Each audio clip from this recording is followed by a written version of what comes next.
अस्सलाम वालेकुम, welcome back to innovate IT zone. हम लोग जो सीरीज स्टार्ट की गई थी उसमें आज जो हमारा प्रोग्राम, आज जो हम लोगों ने टॉपिक लेना है वो है फंक्शंस के बारे में। तो बेसिकली फंक्शंस होते क्या है, हम लोग क्यों यूज करते हैं। तो आप लोगों ने इस बात का कॉन्सेप्ट माइंड में रखना है कि जब हमारे पास वेरी लार्ज प्रोग्राम्स आ जाते हैं तो ऐसा होता है कि हमें उनकी समझ नहीं आ रही होती, हम लोग इसको कहाँ यूज करें कहाँ नहीं। एक ही फंक्शन के अंदर हम लोग उसकी आउटपुट लिख रहे होते हैं, एक के अंदर ही हम लोग लॉजिक लगा रहे होते हैं, एक के अंदर हम लोग पैरामीटर्स लिख रहे होते हैं। That too much difficult for us, ठीक है। तो हम लोग क्या करेंगे ऐसी सिचुएशन में, हम लोग क्या करेंगे कि हम लोग उस प्रोग्राम को, उस बिग प्रोग्राम को हम लोग क्या करेंगे, डिवाइड कर देंगे छोटे छोटे मॉड्यूल्स के अंदर, जिसको हम बोलते हैं ब्लॉक ऑफ कोड, ठीक है। तो यानी कोड के ब्लॉक्स जो होते हैं वो हमारे पास क्या होते हैं, वो फंक्शंस होते हैं। अब फंक्शंस को याद रखने के लिए कि हम लोग पेपर में अगर फंक्शन का प्रोग्राम आता है तो हम ऐसा कौन सा स्टेप याद रखें कि हम लोग उसका स्ट्रक्चर जो है बेसिकली लिख पाए।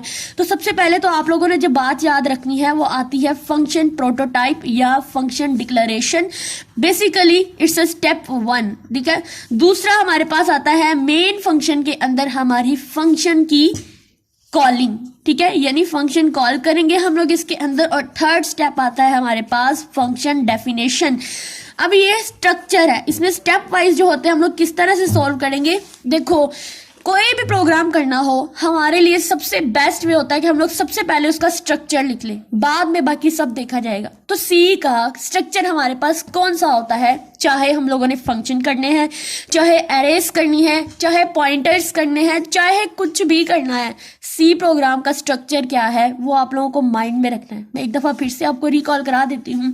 उसका स्ट्रक्चर ये होता है हैश इंक्लूड stdio.h, फिर होता है इंट मेन, इतनी स्पेस छोड़ दें और यहां पर लिखें इंट मेन, ठीक है। और ये रिटर्न 0 अगर आप लिखना चाहें तो वेल, अगर नहीं तो नो प्रॉब्लम। और उस ये चीज जो है ये हमारे प्रोग्राम का स्ट्रक्चर होती है, इसके अंदर हम लोग लॉजिक लगाते हैं।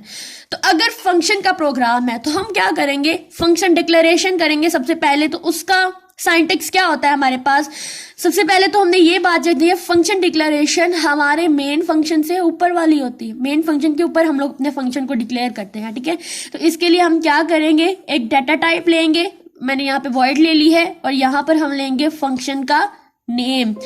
जरूरी नहीं कि हम लोग जो है अच्छा, ये जो है इसके अंदर हम लोग पैरामीटर लिखते हैं और एंड पे सेमीकोलन लगा देते हैं। उसके बाद हम लोग क्या करेंगे कि हम लोग इसी फंक्शन को उठाएंगे और मेन फंक्शन की बॉडी के बाहर हम लोग इसको डिफाइन करेंगे, जिसको हम बोलते हैं फंक्शन डिक्लेरेशन। ये क्या है, फंक्शन डेफिनेशन। और यहाँ पर जो हम करेंगे वो क्या होगी, फंक्शन डेफिनेशन, ठीक है। अब देखो कैसे हम लिखेंगे इसी सेम प्रोसेस को, सिर्फ फर्क क्या होगा फंक्शन डिक्लेरेशन और फंक्शन डेफिनेशन में, ये बात आपने माइंड में रख ले। फंक्शन डिक्लेरेशन और डेफिनेशन में फर्क ये होता है कि दोनों तो सेम होते हैं, बट इतना होता है कि फंक्शन डिक्लेरेशन में उसकी बॉडी नहीं होती और दूसरा फंक्शन डेफिनेशन में उसकी बॉडी होती है, जिसके अंदर हम लोगों ने ओवरऑल लॉजिक जो है वो लगानी होती है, ठीक है। वॉइड लिखेंगे हम लोग फंक्शन का नेम, ठीक है। ये अभी स्ट्रक्चर है, अभी क्या नेम है हमें नहीं पता, और इसके अंदर जो भी पैरामीटर देने होंगे वो फिर इसकी हम बना देंगे बॉडी, और इसके अंदर मैं अपनी लॉजिक लगाऊंगी, यहाँ तक कि आउटपुट की जो स्टेटमेंट है वो भी मैं इसके अंदर ही लिखूंगी। उसके बाद थर्ड, ये 2 चीजें डन हो गई, थर्ड स्टेप आता है। अब ये 3 चीजें याद रखनी है स्टेप बाय स्टेप, लेकिन स्टेप कहाँ से चल रहे हैं, सबसे पहले फंक्शन डिक्लेरेशन में, उसके बाद मेन फंक्शन के बाद हम लोग लिखते हैं फंक्शन डेफिनेशन, और थर्ड पे हम लिखते हैं फंक्शन कॉलिंग। तो फंक्शन कॉलिंग किस तरह से हम लोग करते हैं, देखिए सबसे पहले तो हम लोग क्या लिखते हैं, फंक्शन का नाम, ठीक है। यहाँ पे हमने लिखा फंक्शन नेम, और सिंपल इस तरह से करके हम लोगों ने अपने मेन फंक्शन के अंदर लिखा। तो ये क्या हुआ, ये हमारे फंक्शन की हो गई कॉलिंग।